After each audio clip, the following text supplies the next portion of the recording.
13ª Sessão das Manifestações de Nossa Senhora no Mundo. Aparição de Nossa Senhora de Coromoto, Venezuela, 1651. No ano de 1652, Nossa Senhora de Coromoto apareceu aos índios do mesmo nome. Foi declarada padroeira da Venezuela pelo episcopado venezuelano no dia 1º de maio de 1942. O Papa Pio XII a declarou celeste e principal padroeira de toda a República da Venezuela, no dia 7 de outubro de 1944. O Santuário Nacional está construído no local da aparição, perto da cidade de Guanaguanare. O Papa João Paulo II, em fevereiro de 1996, abençoou pessoalmente este santuário. Entre os índios que habitavam a região de Guanaguanare, havia um grupo conhecido como Coromotos. Quando chegaram os colonizadores espanhóis, os Coromotos se embrenharam na selva, montanhas e vales situados a noroeste da cidade de Guanare, nas fontes e margens dos rios Tucupido e Anos. Os Coromotos moraram muito tempo nesses lugares distantes e sua memória foi sendo perdida, até que chegou o momento de sua conversão, graças à poderosa mediação da Santíssima Virgem. Um espanhol honrado e bom cristão, chamado Juan Sanches, possuía as férteis terras de Soropo, situadas a 4 ou 5 léguas de Ganare. A ele se uniram para trabalhar a terra e tratar do gado 2 colonizadores, Juan Cibrián e Bartolomé Aches. Descansando de uma longa viagem em certo dia, do ano de 1651, o cacique dos Coromotos, acompanhado de sua mulher e filhos, eis que lhes aparece uma formosíssima senhora de incomparável beleza, que trazia em seus braços um preciosíssimo menino, caminhando sobre as cristalinas águas da corrente. Maravilhados contemplam a majestosa dama, esta lhe sorri amorosamente e fala ao cacique em sua própria língua, dizendo-lhe que ali fora procurar água para colocar sobre a cabeça e assim poder subir aos céus. Estas palavras foram ditas com tal unção e força que comoveram o coração do cacique. Ele se dispôs a cumprir os desejos de tão encantadora senhora. No mês de novembro do citado ano, Juan Sanches passava perto daquela região seguindo a estrada denominada Cauro, quando ia em viagem para Eutocuyo.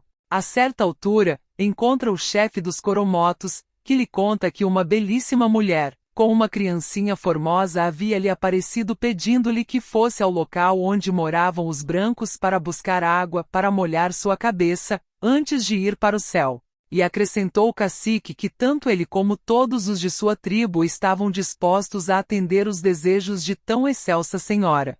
Juan Sanches, gratamente surpreendido pelo relato do índio, disse-lhe que estava indo de viagem para um povoado chamado Eutocuyo. Há 8 dias estaria de volta. Quando retornou, Juan Sanches juntou-se aos Coromotos. Toda a tribo partiu com o espanhol. Seguindo as indicações de Juan Sanches, a caravana se deteve no ângulo formado pela confluência dos rios Tucupido e Guanaguanare, num lugar que foi chamado de Coromoto. Juan Sanches foi imediatamente à Vila do Espírito Santo de Guanaguanare e avisou as autoridades sobre o ocorrido. Os alcaides Dom Baltazar Rivero de Losada e Dom Salvador Serrada Centeno, que governavam a vila, dispuseram que os índios permanecessem em Coromoto e ofereceram-lhes Juan Sanches para demarcar terras para seus trabalhos e para doutriná-los nos rudimentos da religião cristã. O abnegado espanhol cumpriu sua missão cuidadosamente, fazendo de tudo para tornar feliz a permanência dos índios naquela região. Os indígenas construíram seus ranchos, receberam as terras e, contentes, ouviam as explicações doutrinárias que lhes dava o espanhol, ajudado por sua esposa e os outros 2 companheiros. Este trabalho apostólico foi sendo coroado de êxito. Pouco a pouco os índios iam sendo batizados. O cacique, a princípio, assistia com gosto às instruções, mas começou a se desgostar e a sentir falta de seus bosques. Não mais frequentou as reuniões promovidas por Juan, não quis mais aprender a doutrina cristã e se recusou a ser batizado. No dia 8 de setembro de 1652, Juan Sanches convidou os índios que trabalhavam em Soropo para assistirem a alguns atos religiosos que haviam sido preparados. O cacique Coromoto recusou este convite. Ainda assim, seus companheiros honraram com humildes preces a Virgem. Isso deixou o cacique enraivecido, que fugiu para Coromoto. A cabana do cacique era a maior entre todas as choças indígenas, mas era pequena e pobre em comparação às casas dos espanhóis. Naquela noite se encontravam na cabana uma irmã do cacique, chamada Isabel, e seu filho, de 12 anos, e outras 2 índias. O cacique Coromoto chegou muito triste e calado. Imediatamente deitou-se na esteira. Vendo seu estado, ninguém lhe dirigiu a palavra. Passou-se um longo tempo de silêncio. O cacique tentava dormir, mas dentro de sua memória não saía aquela senhora. Ouvia sua doce, contudo, outros pensamentos turvavam seu triste e melancólico caráter, seu orgulho humilhado pela obediência e sua desenfreada liberdade. Clamava por uma completa emancipação. Certa raiva interna e inexplicável lhe pintava o batismo e a vida dos brancos como insuportáveis. Em poucos minutos, a Virgem Santíssima apareceu na cabana do cacique, em meio a invisíveis legiões de anjos que formavam seu cortejo. Dela saíam raios de luz que inundaram a choça. Segundo o testemunho da Índia Isabel, a luz era tão potente que parecia a luz do sol ao meio-dia, mas não cansava a visão daqueles que a contemplavam tão grande maravilha. O cacique reconheceu a mesma bela mulher que meses antes contemplara sobre as águas. O índio pensava, provavelmente, que a senhora viera reprovar seu comportamento. Passados alguns segundos, o cacique rompeu o silêncio e, dirigindo-se à senhora, disse enfurecido: "Até quando irás me perseguir?" Estas palavras impensadas e desrespeitosas mortificaram a esposa do cacique, que o consolou: "Não fales assim com a bela mulher. Não tenhas tanto mal em teu coração." O cacique encolerizou-se e não pôde mais suportar a presença da divina senhora, que permanecia à porta dirigindo-lhe um olhar tão terno e carinhoso, capaz de comover o coração mais duro. Desesperado, o cacique saca de um arco com uma flecha e, chegando ao auge de sua loucura, ameaça matá-la. Nesse instante, a excelsa senhora entra na choça, sorridente e serena, aproxima-se dele, que lança o arco contra o chão. O cacique tenta abraçar a senhora, que desaparece, deixando a cabana iluminada apenas pela luz do fogão. Fora de si e mudo de terror, ele ficou alguns minutos imóvel, com os braços estendidos e entrelaçados, na mesma posição em que estavam quando tentará agarrar a Virgem. Ele tinha uma mão aberta e a outra fechada, que apertava o máximo. Ele sentia que a bela mulher a havia fechado. Cheio de temor, o índio disse à sua mulher: "Aqui a tenho." As mulheres disseram em coro: "Mostre-nos." O cacique abriu a sua mão e os 4 indígenas reconheceram ser aquela uma imagem e acreditaram que era a bela mulher. Quando o índio abriu a mão, a pequena imagem lançou raios luminosos que causaram grande esplendor. O cacique começou a suar frio. Com a mesma fúria de antes, envolve a milagrosa imagem em uma folha e a esconde no teto de palha de sua casa, dizendo: "Aí tu te queimarás, para que me deixes." O índiozinho, que interiormente desaprovava a torpe conduta do tio, prestou bem atenção no esconderijo da imagem e resolveu avisar Juan Sanches sobre o que ocorrerá. Escapou da casa por volta da meia-noite em direção a Soropo, enfrentando com coragem todos os riscos. Ao chegar, todos dormiam. Ele sentou-se à beira da porta e esperou o amanhecer.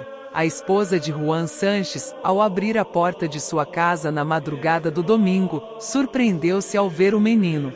Ele contou-lhe tudo o que havia acontecido. A mulher chamou o marido. Juan sorriu e não deu crédito ao relato do índiozinho, que repetiu sua história veementemente. "Podem ir a Coromoto agora mesmo e vocês irão comprovar o que digo." Bartolomé Sanches, Juan Cibrián, Juan Sanches e o índiozinho se puseram sem demora a caminho de Coromoto. Quando chegaram perto do povoado, os 3 espanhóis se esconderam a 3 quadras da casa. O menino se encarregou de ir à choça do tio apanhar a imagem. Felizmente, o cacique e as 2 mulheres estavam fora da casa. Sem que ninguém o visse, o menino entrou na casa. Com o coração em júbilo, pegou a imagem e a levou para Juan, que, ao recebê-la, sentiu profunda emoção. Na imagem reconhecera a efígie de Maria Santíssima, a Mãe de Deus. Com muito respeito a colocou em um relicário de prata que costumava carregar. Retornando à sua casa em Soropo, Juan Sanches colocou a pequena imagem, que já começava a ser chamada de Nossa Senhora de Coromoto, em um altarzinho, alumiando-a com uma vela de cera escura. Esta humilde luminária ardeu dia e noite, sem consumir-se desde as 12 horas da noite de domingo até a tarde de terça-feira. Este fato foi declarado milagroso, pois o pedaço de vela deveria arder, no máximo, uma meia hora. Terça-feira à tarde, Juan Sanches foi à vila de Guanaguanari, onde revelou ao padre Dom Diego Lozano tudo quanto sabia sobre a imagem. Mas este não lhe deu crédito, dizendo que aquela estampa deveria ser obra de algum viajante. Juan Sanches, sem se lastimar por isso, regressou feliz a Soropo, pois comprará o necessário para manter uma lamparina acesa diante da imagem, que ficou em sua casa até 1º de fevereiro de 164, isto é, 1 ano e 4 meses. No dia 9 de setembro, domingo, o cacique resolveu ir aos montes com alguns índios. Mal entrou no bosque e foi mordido por uma cobra. Vendo-se mortalmente ferido e reconhecendo no acontecimento um castigo do céu pela sua péssima conduta com relação à senhora, começou a se arrepender, pedindo em altos gritos que lhe administrassem o batismo. A casa de Juan Sanches se transformou num pequeno santuário. Para aí acorreu toda a população de Guanari atraída pelos milagres, graças e favores que eram alcançados por intercessão de Nossa Senhora de Coromoto. No dia 1º de fevereiro de 1654 a imagem foi trasladada solenemente para a igreja de Guanari por ordem do pároco Diego de Lozano. A devoção popular foi crescendo espantosamente até a coroação pontifícia em 1952. A força histórica do fato coromotano repousa principalmente no testemunho do povo, uma tradição jamais interrompida. Na década dos anos 20, houve um evidente ressurgir do movimento coromotano, mas não se pode dizer que tenha sido o ressurgir de algo morto, pois desde sua aparição até os nossos dias, o povo da Venezuela jamais deixou de peregrinar a Guanari para honrar sua padroeira. Atualmente pode-se afirmar que não existe um só templo católico venezuelano que não possua uma imagem de Nossa Senhora de Coromoto, sempre amada e homenageada pelos fiéis. Esta foi a pequena história da aparição de Nossa Senhora em Coromoto na Venezuela. Fique conosco para acompanhar os conhecimentos das intervenções de Nossa Senhora no mundo. Este é o canal Domus Aurea, a Casa de Nossa Senhora. Subscreva no canal. Dê um like para ajudar o nosso apostolado, partilhe pois o saber não ocupa lugar. Salve Maria!